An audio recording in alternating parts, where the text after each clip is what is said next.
বাংলাদেশের রাজধানী ঢাকার প্রাণকেন্দ্রে দাঁড়িয়ে আছে এক ইতিহাসের সাক্ষী কার্জন হল। এই ঐতিহাসিক স্থাপনাটি শুধু একটি ভবন নয়, এটি আমাদের ইতিহাস, শিক্ষা এবং ভাষা আন্দোলনের সঙ্গে ওতপ্রোতভাবে জড়িত এক গৌরবময় প্রতীক। 1904 সালের 14 ফেব্রুয়ারি ভারতের তৎকালীন ভাইসরয় ও governor general Lord George Curzon ঢাকায় এসে যে ভবনের ভিত্তিপ্রস্তর স্থাপন করলেন, আজ সেই ভবনকেই আমরা সবাই চিনি কার্জন হল নামে। তৎকালীন সময় ঢাকায় একটি নতুন শিক্ষা প্রতিষ্ঠান গড়ার পরিকল্পনা নেওয়া হয়েছিল এবং সেই প্রেক্ষিতে নির্মিত হচ্ছিল এই ভবনটি। কিন্তু সময়ের পরিক্রমায় এর ভূমিকা বারবার পাল্টেছে। 1905 সালে ইংরেজ সরকার বঙ্গভঙ্গ ঘোষণা করলে ঢাকা হয়ে ওঠে পূর্ববঙ্গ ও আসামের রাজধানী। আর তখন কার্জন হল ব্যবহার হতে থাকে প্রাদেশিক সরকারের দফতর হিসেবে।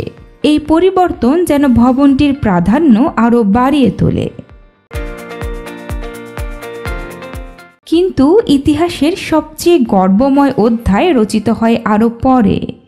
1952 সালের ভাষা আন্দোলনের প্রাক্কালে এই কার্জন হলের প্রাঙ্গণ থেকেই প্রথমবারের মতো উর্দুকে একমাত্র রাষ্ট্রভাষা করার বিরুদ্ধে প্রকাশ্য প্রতিবাদ উচ্চারিত হয়।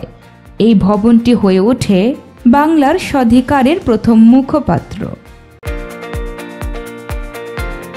1911 সালে বঙ্গভঙ্গ রদ হলে কার্জন হল কিছুদিনের জন্য ঢাকা কলেজের ভবন হিসেবে ব্যবহৃত হতে থাকে। পরবর্তীতে 1921 সালে ঢাকা বিশ্ববিদ্যালয় প্রতিষ্ঠিত হলে এই ভবনটি বিজ্ঞান ও জীববিজ্ঞান অনুষদের পাঠদান ও পরীক্ষার কেন্দ্র হিসেবে ব্যবহৃত হতে থাকে।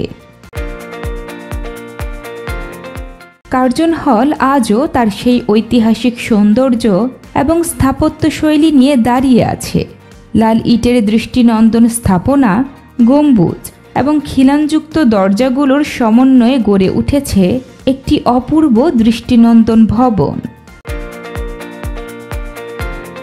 এটি শুধু একটি বিশ্ববিদ্যালয়ের ভবন নয়, এটি আমাদের ইতিহাসের জীবন্ত অংশ, আমাদের সংস্কৃতির অহংকার। আপনি যদি কখনো ঢাকা শহরে যান, তাহলে একবার হলেও ঘুরে আসুন কার্জন হল। এর প্রতিটি ইটে লুকিয়ে আছে এক একটি ইতিহাস, এক একটি গৌরব গাথা।